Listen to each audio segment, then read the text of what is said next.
Hello and welcome back to the GGB Podcast, the industry's first and longest running podcast, now in our 19th year. As always, I'm your host, Jess Marquez, and I'm so pleased to be joined today by Mark Pace, President of the International Gaming Standards Association, to talk about the organization's latest developments, including its upcoming technical summit on future technologies. It may not seem like it on the surface, but technology standards have played a pivotal role in the expansion of gaming as we know it. Perhaps no organization has worked harder to unite engineers, industry leaders, regulators, and politicians than the International Gaming Standards Association, headed by President Mark Pace. Pace has been with the IGSA since its earliest days and is primed to lead the group across the world and across the industry. He and I spoke via Zoom in August. All right, Mark, thank you so much for joining me again. I believe it is kind of later on in Wednesday evening as we talk, and it's the morning for me. It's one of those, I always like to say whenever I do one of these international interviews, it's the wonders of modern technology, which we will discuss, obviously, in this interview. But just the fact that we are holding this interview, I guess, is a testament to technology, which is the theme of today. So how are you doing today, sir? I'm doing quite well, thank you very much. And how are you? Not bad, not bad. It's like I said, it's the beginning of the day for me. So you've already lived, my whole day. So I've got to catch up with you throughout the rest of today, and hopefully. If you're interested in understanding what the future holds, please let me know and I will share with you later. I was gonna say, yeah, give me all of your numbers and all your other predictions and everything else. Uh, So, for anyone who is not aware, you are the president of the International Gaming Standards Association, which has become one of my favorite kind of groups in the industry. We've worked with you guys several times before, and I always like hearing from you guys because I just think it's an interesting part of the industry. And also, I've just also always been fascinated by kind of your guys' origin story and kind of how things like just kind of started from nowhere and now it's grown to be this literal worldwide organization. It's just very interesting to me. So I kind of wanted to start there. I mean, obviously, I remember when I did the interview with you and Peter a little while ago, you guys kind of gave me the backstory. But for anybody who might have missed that or might not be familiar with the IGSA, kind of, could you give a little background as to like, how, I know you've been in the industry for a very long time, but kind of a general synopsis and kind of how you got involved with IGSA and now became the president of the organization? sure, I'll try to keep it brief. IGSA has been around now for 26 plus years. We started really because a gentleman who is quite well known in the industry, Mr. John Akers, penned a letter to the industry basically saying, we have so many different interoperability issues, and this was in the day of slot machines talking to casino management systems. They said it was really untenable that we continue to operate in this way, and should we not get together and really identify a standard for how this very basic plumbing, this communication between gaming devices and systems occurs. And at the time, I think there were over 20 some different proprietary communication protocols. And I was working at Harris Entertainment, responsible for slot technology. And we had our own lab because we had to test products in the lab before we put them on the casino floor. Because quite frankly, vendor A would say, yes, we are compliant. Vendor B says we compliant. We plug them together and stuff doesn't work. And we can't do that on the casino floor, ruining customers' experiences. So that was the genesis of what was then known as the gaming menu Gaming Machine Manufacturers Association, or GAMA. It sort of evolved from gaming machine manufacturers to also include operators whose voice was very much needed. They were the consumers. And then from there, after a number of years, we renamed the group to the International Gaming Standards Association in recognition of the fact that we now had offices in Macau, we had offices in Europe, an office in Japan, and last year we announced the opening of an office in Nigeria, in Lagos. Huge expansion, lots of different work going on, and for those of you who aren't familiar with us, really what we do is we're the only nonprofit trade association in the gaming industry that focuses on standards and best practices around technology and around operational issues. We really don't get involved in policy unless we need to have a conversation with policymakers because certain language might impact technology that may or may not be allowed because of words that are being chosen. Other than that, we're the only ones working on technology. So that's it in about a minute. Well, and it's funny.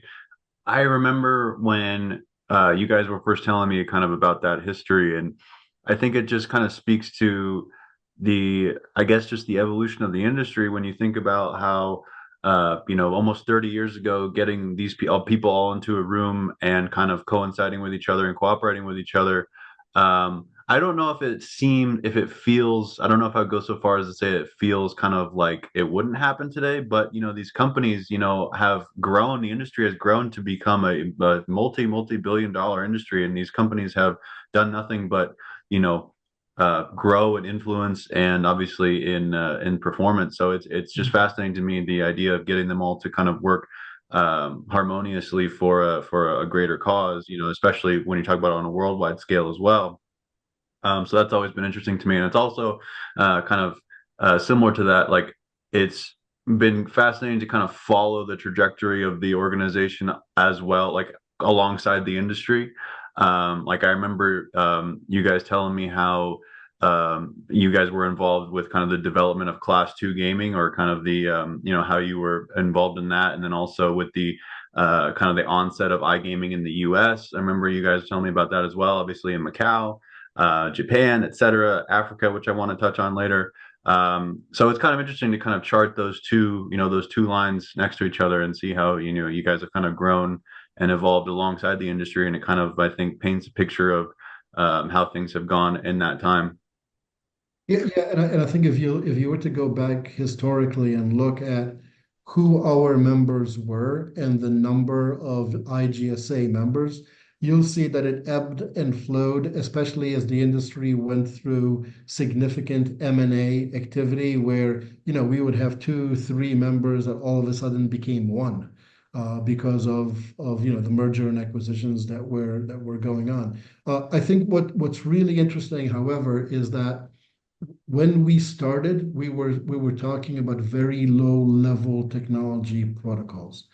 By and large, those issues, for good or bad, have been addressed. What we're getting now, and the cooperation that we're getting now, and the members that we have today, and we have in our membership, some of those very, very big multi-billion dollar international, corporations.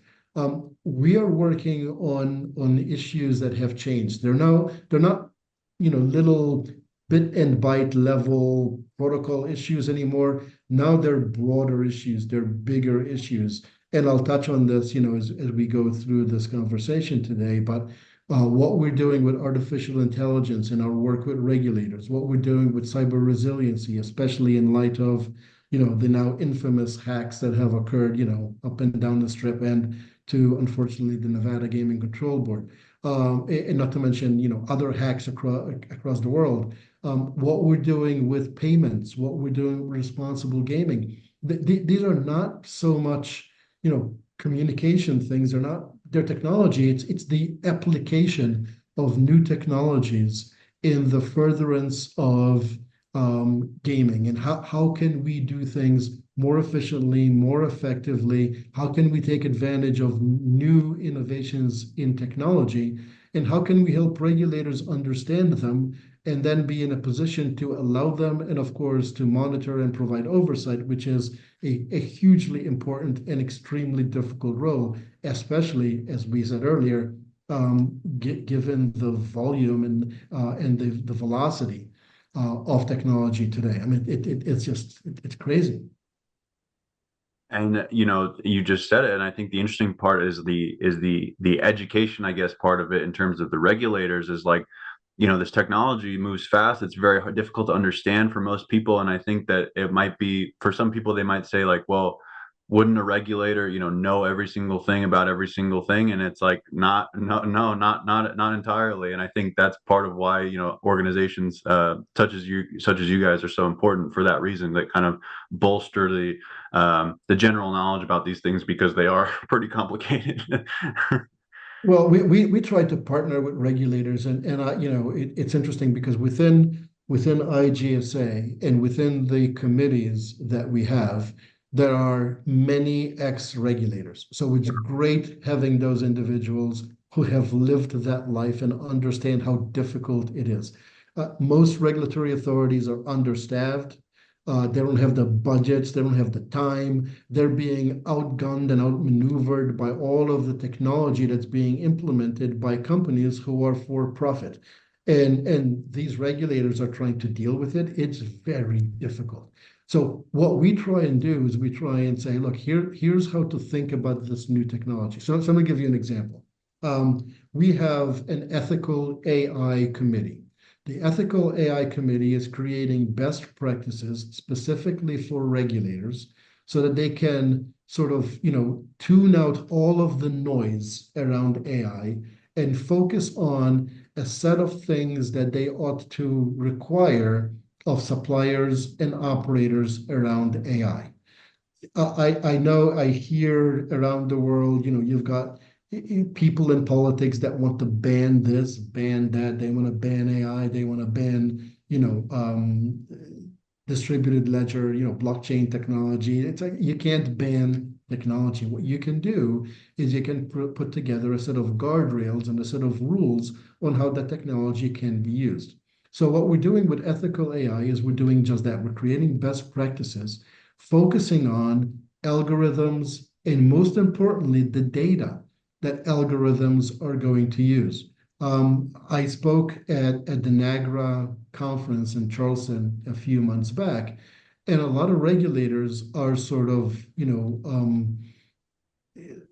just frustrated at trying to figure out how to understand AI from a technology perspective. My message to them is forget learning about algorithms and the mathematics and all the stuff that goes into that piece of AI. Focus on the data. Focus on what data is going to be permitted to be used by AI algorithms. Focus about the completeness and the accuracy of the data. Focus on making sure the data doesn't have inherent bias into it. Because once you've got AI algorithms that are consuming this data, and especially when you've got generative AI, if you feed it garbage, its decisions are going to be garbage. The old garbage in, garbage out, sort of saying is now even more important. And the other thing that I tell regulators is, think about AI algorithm. Think about what it's called. It's called big data, right? So lots of data has to be fed to these algorithms for them to learn. Just focus on that. What is the quality of this data, and what data is appropriate to be fed to these algorithms? Once you do that, and once you implement, some oversight, some auditability, some transparency when things go awry, because it's code, and ultimately, humans are writing this code, and things will happen. Nothing's perfect, right? So as long as there's some transparency requirements where people are notified, and as long as there's some audit requirements where these things are being looked at, as long as there is a written down reason for this algorithm and an expectation of what its outcome should be, as long as you've got some of these things in place, and I'm paraphrasing a lot of the best practices that we have, now all of a sudden you don't have to focus on learning how to write AI algorithms and how they're coded. Now you're focusing on, oh, okay, well, what data do we generate in gaming? What data is going to be used? Is the data appropriate to be used with algorithms? Is the data complete? And what is it that I expect from my operators and suppliers in terms of transparency and auditability? And now it becomes just like any other technology. Definitely, and it's there for anybody who's familiar with the industry who knows Richard Schutz. He likes to use a quote from Sherlock Holmes, which is "Data, data, data. I can't make bricks without clay." And so I always keep that in mind whenever we talk about these things, because as you just alluded to it, that's kind of the heart of the issue. Um, so. You guys recently, I don't want to say recently, but the beginning of the year, I believe it was February, you guys announced kind of a change in leadership. Obviously, the departure of former President Peter DeRate. You have since taken over as president. I believe did Earl Hall leave as chairman at the same time? Was Nimish named as chairman at the same time? So every year we have a new board of directors Okay. election, Okay. and so at the end of 2023, Access decided not to renew their membership for their own reasons, and so Earl had to step down as chair. Nimish was vice chair of the board at the time. With an election, he put his hat into the ring for becoming chair, and he was voted in. So that was that piece.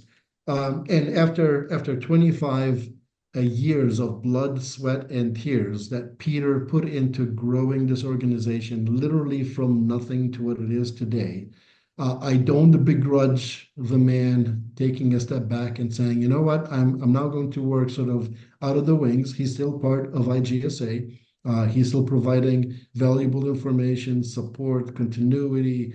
He and I talk at least 4 times a week, if not more, on things that are going on. He's got a lot of history, knows so many people, has gone through so many different experiences that I had no expectations of trying to fill his shoes. What I was trying to do is, as I was vice president along with Peter, I knew what direction we were trying to take the organization. I basically am continuing with trying to take the organization in that direction with his support sort of in the background. So that's how that came about.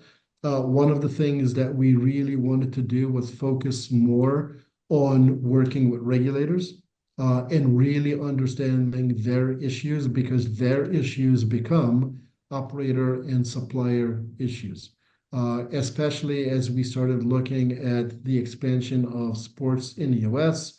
We're seeing, online starting to slowly gain some traction. We see what's happened in Europe. We understand some of the pain points that European regulators have had related to data, because there's so much data that comes at them. And it's so different between sports and online casino and land-based casino and lottery. And some of these regulators are now being asked to provide oversight for all of those different, gaming verticals. It's very, very challenging. So, we're continuing down the path. We're also trying to expand, and we're trying to look at new areas, again, related to technology. So I'll touch on this. One of the things that, as I've gone around talking to the different companies, one of the things that was raised as a big issue is one related to payments. Everybody wants to do cashless. Everybody says cashless this, cashless that. And then when you ask, what does cashless mean? If you've got 5 experts in the room, you get 5 different definitions of what cashless is, depending on their perspective. And we all know that, any online activity just cannot function without some sort of a payment processing process.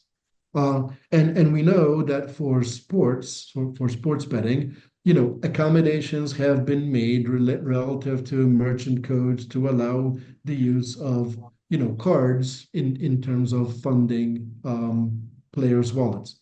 But coming out of COVID, and everybody was talking about cashless, and how cashless was going to be the next huge thing in land-based. And of course, as online casino starts to expand, well, we need it there as well. Can't work without, cashless. There's still lots of missing pieces. And one of the things that IGSA has done is we've stepped in and said, hey, we're the standard setting body for the industry. This sounds like there needs to be some standards that are very much aligned to things that are required from a FinCEN perspective.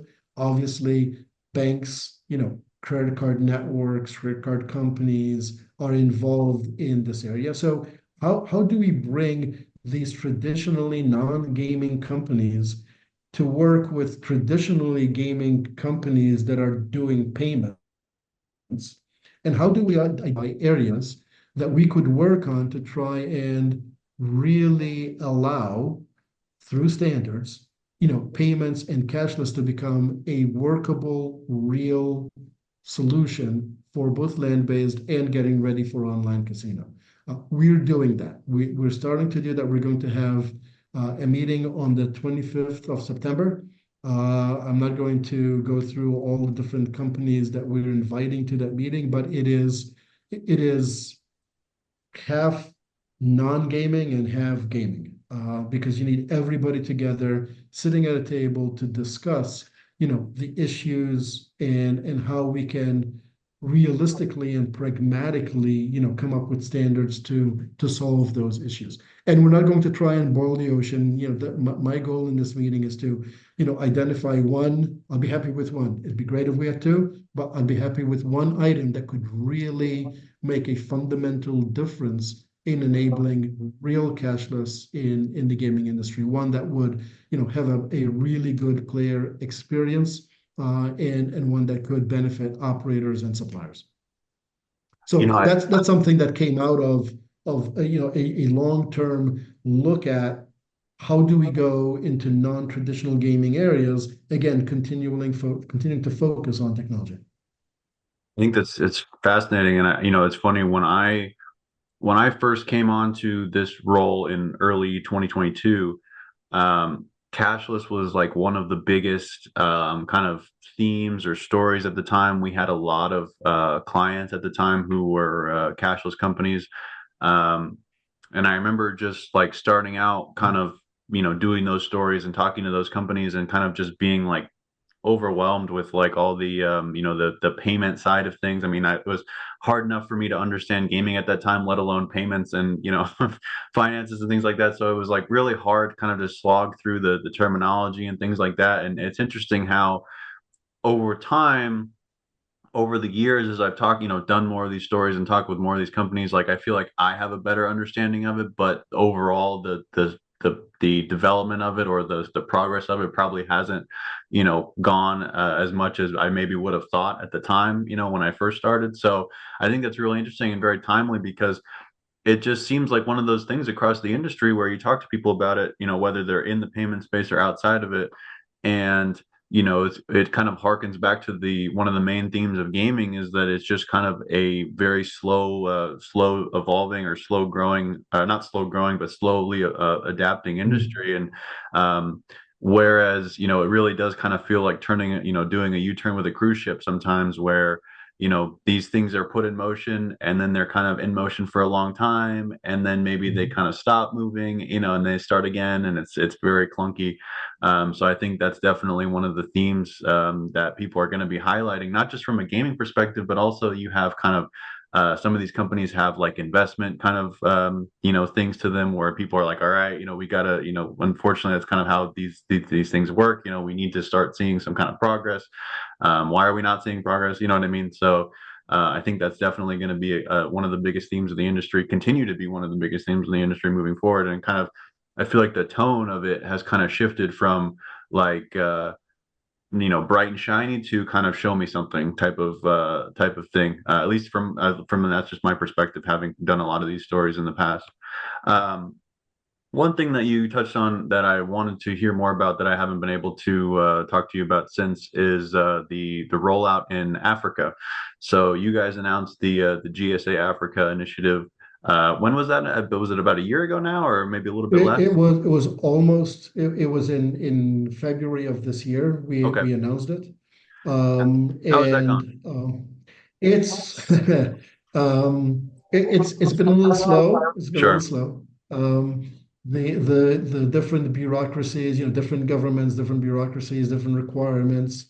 We have a managing director on the ground in Lagos, Nigeria, working diligently to get things moving. We had some issues with getting our name approved, GSA Africa, which was a little confusing to me, but their comment was, well, this is an association in Lagos in Nigeria, and you're claiming it is Africa, and Africa is a very big continent, and we explained that we have a GSA Europe, and and we have a GSA Japan, and Japan is all right, kind of small, but Europe is kind of big, and it's just a name, and we're we're going to be dealing with regulatory authorities across of Africa where regulated gaming is it exists. A lot of different, we've talked to a lot of different regulatory authorities. I participated in the first African Gaming Expo, AGE, that was held also in Lagos.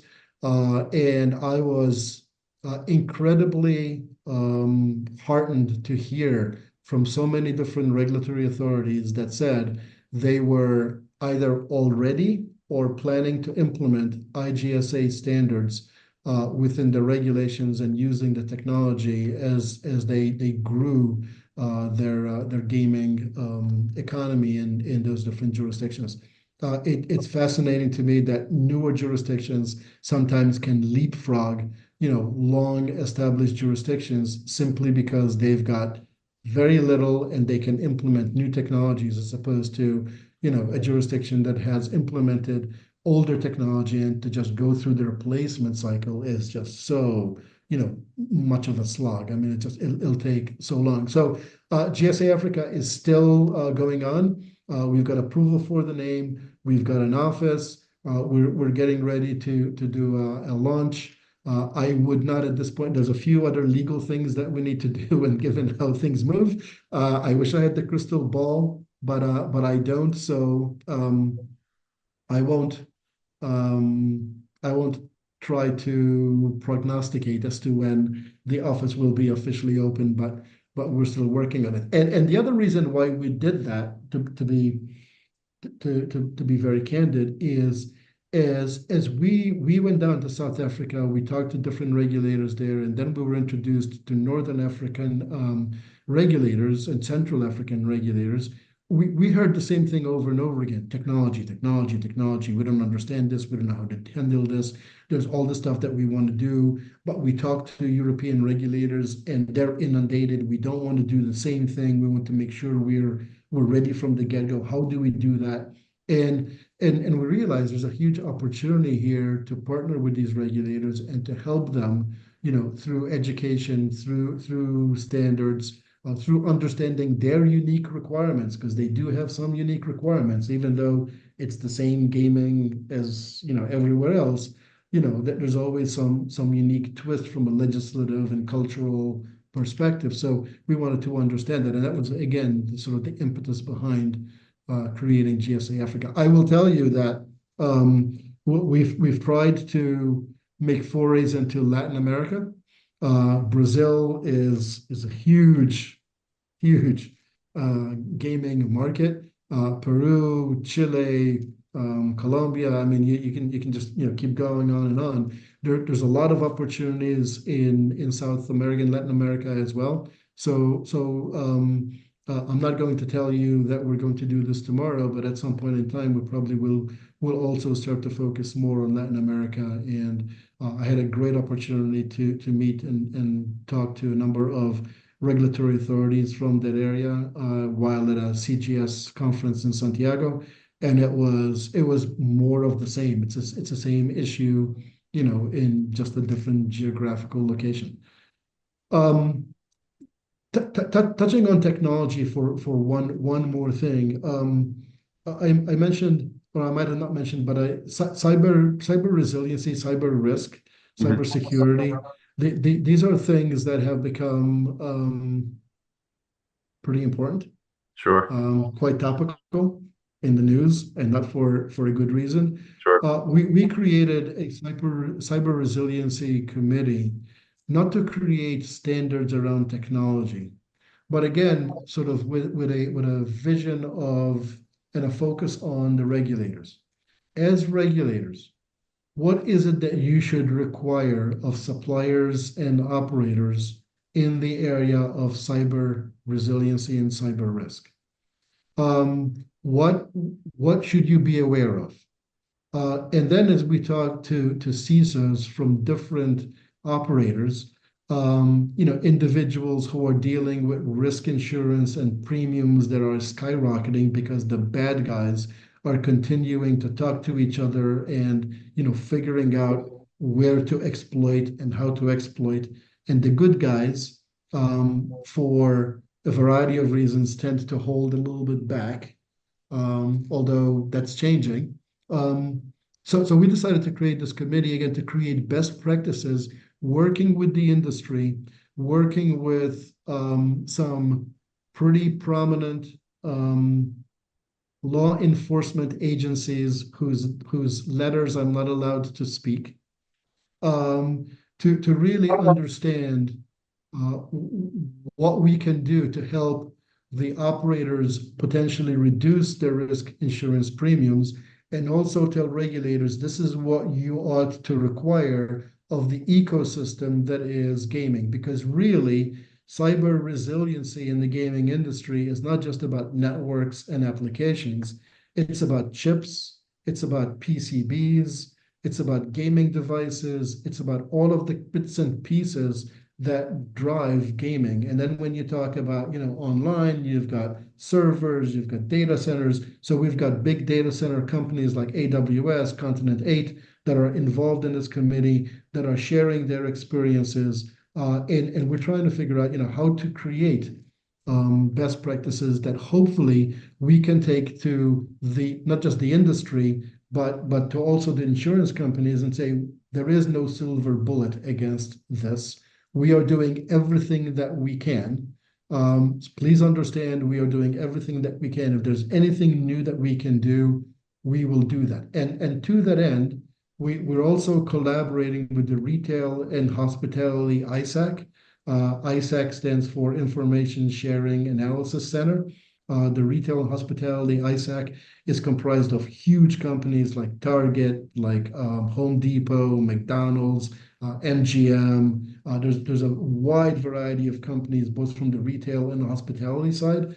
And we're co-hosting an event on Thursday of G2E, to bring everybody together to talk about some of the things that we're seeing and some of the things that we're doing in the Cyber Resiliency Committee. Again, this is not traditionally a gaming technology thing. It's more of a broader technology, but it impacts gaming. It impacts gaming not just from an operational perspective, but also from a supplier perspective and from an industry image perspective. So because it's technology, we want to get involved and we want to understand what can we do to help promote the industry and promote best practices to try and, to the extent that we can, mitigate these issues from occurring. Definitely. And you touched on G2E, which I do want to hold on to for just, I want to get back to that. But I will say that I think with the discussion of cyber, the cybersecurity part of it, I think it's another illustration kind of, to me at least, it kind of illustrates your guys's kind of versatility, like we said, with this technology, and it goes just beyond, slot machines and table games, and really touches on every aspect of the industry. Because as we've seen, if gaming is to kind of continue on the path that it wants to continue in terms of digital expansion, cashless payments, etc., online gaming, metaverse gaming, as it were, in order for these things to kind of develop as stakeholders wish they would. I know this past summer, was very interesting from a legislative perspective, or lack of progress.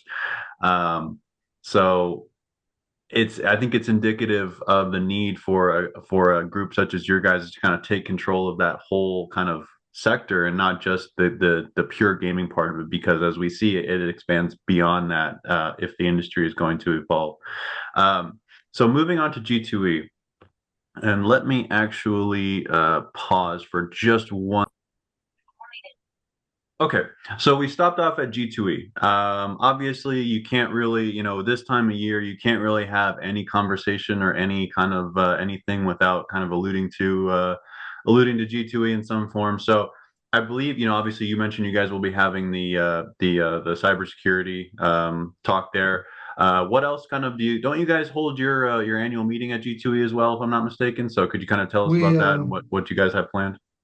Yeah, and actually, this is very interesting because of the words that you just used. So I just had a very interesting conversation with some members of Reed exhibitions, and I was explaining that there's a lot of things that happen during G2E, which we all refer to as at G2E, but have nothing to do with G2E, and it's sort of a shame that we shamelessly use G2E when it's not really a G2E sanctioned or affiliated event.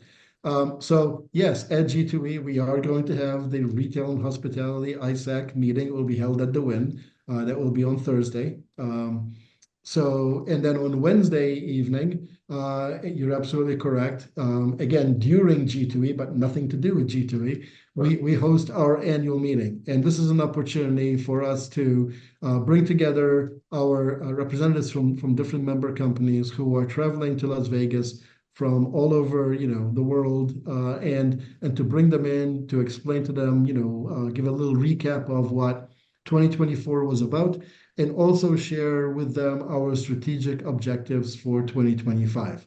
I'm very lucky that I have a really great board of directors. They're extraordinarily supportive. They're very supportive, really of focusing on technology as a whole. And I think as we've had this conversation about AI, about cyber, and you mentioned metaverse, I'll get to that as well.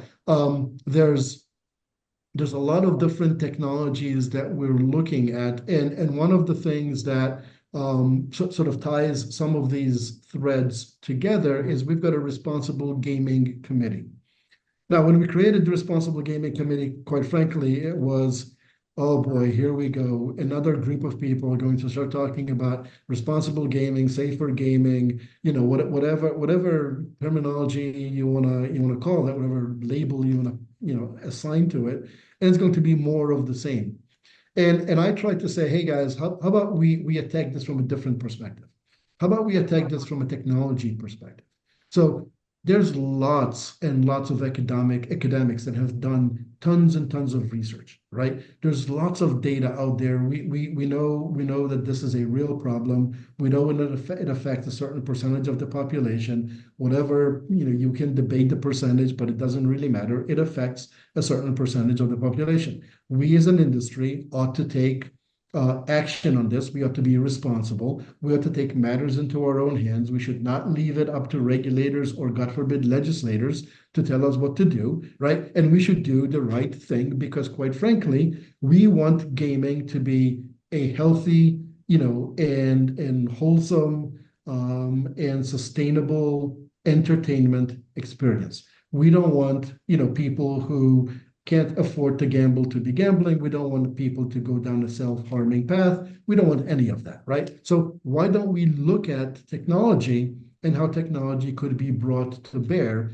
in terms of delivering better, safer gaming results? And we started looking at AI. Just seems to make sense. There's so many companies out there investing hundreds of thousands of dollars or pounds or whatever currency in developing AI-based tools. But one of the biggest issues, and I've had this conversation with many different people, regulators and suppliers and operators, is all of these systems that are being developed, right, are sort of a microcosm.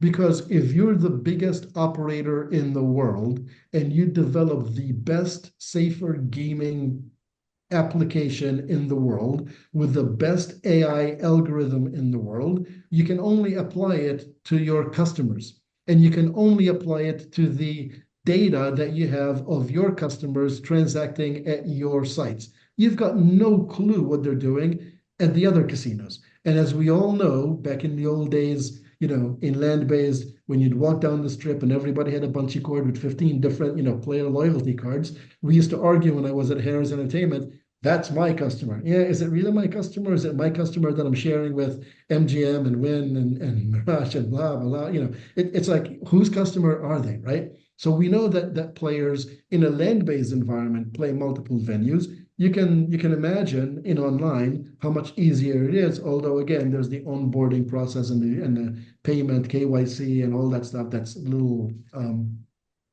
difficult, but it's a lot easier to play multiple sites online. So we started focusing on technology, and we created a system, a specification, I shouldn't call it a system, a specification for a centralized limits system that anonymizes players and also anonymizes operators. So information is collected centrally. Players create a central limits set of values, much like self-exclusion is centralized, right? And now when you log on to an online casino, when you go to a land-based casino and you transact, it downloads your limits from the system. It knows what you've got left as balances for the various different types of limits. And after you've played a while, if you exceed one of them, whatever needs to happen happens, whether it's an SMS, whether it's a text, an email, whether it's a timeout, whatever it happens to be. But when you're done playing, your balance is updated centrally so that if you go to a different casino or you log on to a different site, it downloads your current balance and it doesn't allow you as a player to set unrealistic levels across multiple different online or land-based casinos. It tries to really give a tool to players to manage their gaming experience. Again, it has nothing to do with communication protocols. It's using technology. It's using, technologies such as what Google uses in terms of dealing with hundreds of thousands of millions of transactions and in a very fast, manner. But it's not really traditional gaming technology. But again, it's sort of like in that realm of how do we look at technology within the gaming industry and see how it applies. And if you allow me, I'll touch on metaverse since you brought it up, and then I'll hand it over back to you. But I was having a conversation with the CEO of a company, and he said to me, what really keeps me up at night is worrying about the new technologies that are coming up.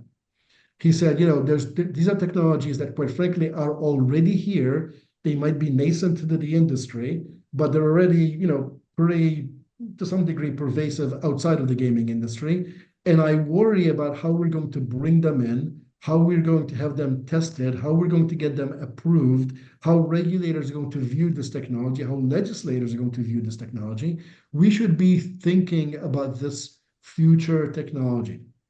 And that sort of resonated with me. And I said, you know what? We have not had an in-person IGSA technical summit since we got sort of disrupted by COVID. So in 2024, in November, November 12th and 13th, to be specific, in Phoenix, Arizona, where it'll be nice and warm, at the Action Hotel Resort, which is one of the properties I opened when I was at Harris. So it's a sort of going home experience, although it's changed tremendously. At 12th and 13th, we are going to hold a technology summit, and it is really going to be focused on future technology. It's going to be focused on metaverse casinos. It's going to be focused on VR, AR, XR, and land-based and online. It's going to be talking about crypto because crypto is becoming more and more mainstream. It's still not there yet, but there's more and more sort of steps towards it becoming mainstream. Should we be thinking about how are we going to handle it in a real way? We're going to be talking, of course, about AI because even though AI is here, it is evolving so rapidly that what we knew yesterday is completely different than what's going to happen today and tomorrow. So we're going to talk about that. And you really can't talk about future tech without wrapping it up in cyber resiliency. How are you going to protect all of this tech? Because if you don't, hackers are going to be looking for exploits throughout this. So this technology summit, it's all about education. It's 2 days. Hopefully we've got great speakers. We've got IBM, we've got Intel, we've got AWS, we've got a number of different gaming companies. We've got regulators going to be there. Hopefully it'll be a very interesting and educational experience. So to all your readers and listeners, I would encourage them to go to our site and take a look at it, and hopefully we'll see you there. So It's a bit of a shameless plug, but hey, we're a nonprofit, so I guess thank you for the opportunity, and I'll hand it back over to you. All right, so that sounds very amazing. You touched on basically, I mean, we've just over the last 40 minutes, we've just basically brushed on every topic that's of interest in terms of a technology side for the industry, and it sounds like it's all going to be wrapped up into one great package in Arizona in November, which, you know, for someone like myself who was growing up in a cold climate, that sounds pretty appealing, no matter what the topic is, let alone these interesting things going on. One thing I want to ask you about. And I don't want to, obviously we want people to, to be interested. We want people to go. We want people to experience these things. So I won't ask you too much about the specifics because again, I want people to go. But um, I think the thing that I'm interested in, or the thing that I would ask you, is like, what would your hope be for people who are coming back from that conference or going back to their companies or their properties or wherever they may come from?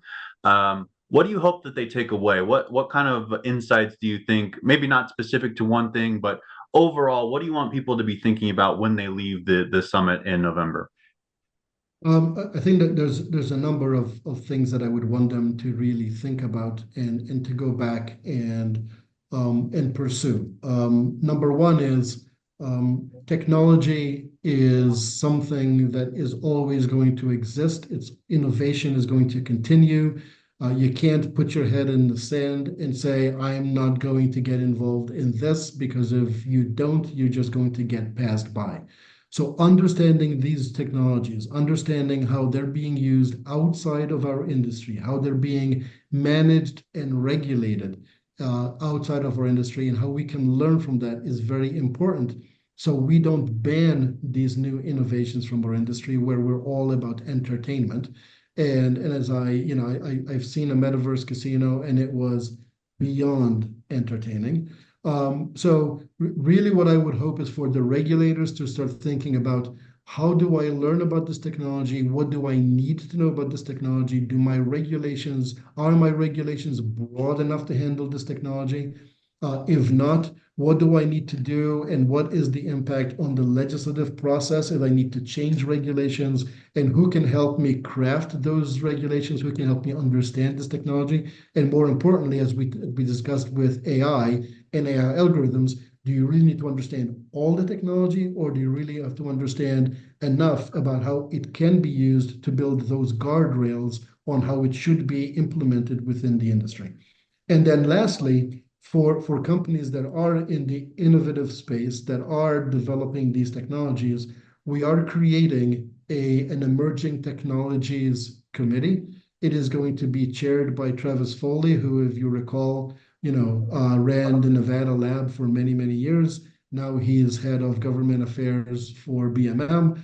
He's had a humongous career, has been involved in technology for a very, very long time. Very excited to have him act as chair for this committee. And we are going to start thinking about, are there standards? Are there best practices? What do we need to do to help regulators understand this technology? Because whether we want to or not, it will be coming to our industry.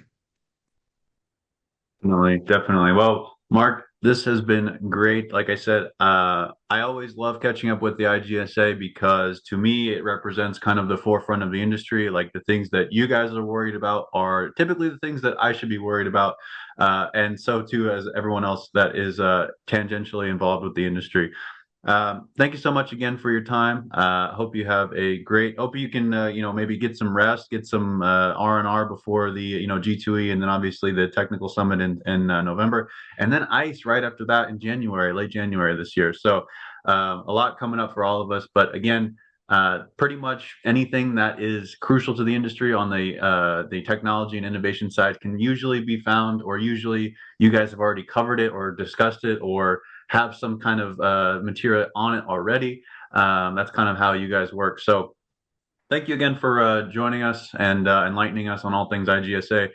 Tell everybody who might be interested kind of where they can find you, where they can find, IGSA things, if they want to sign up for the technical summit, et cetera. Where can they find it?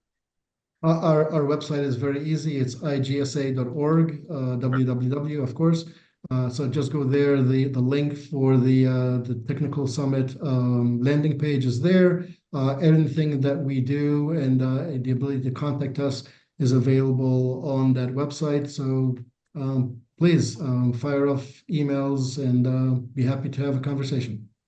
We thank you for joining us on this episode of the GGB Podcast. To hear more about Mark, the IGSA, and all the important issues in gaming, visit ggbmagazine.com.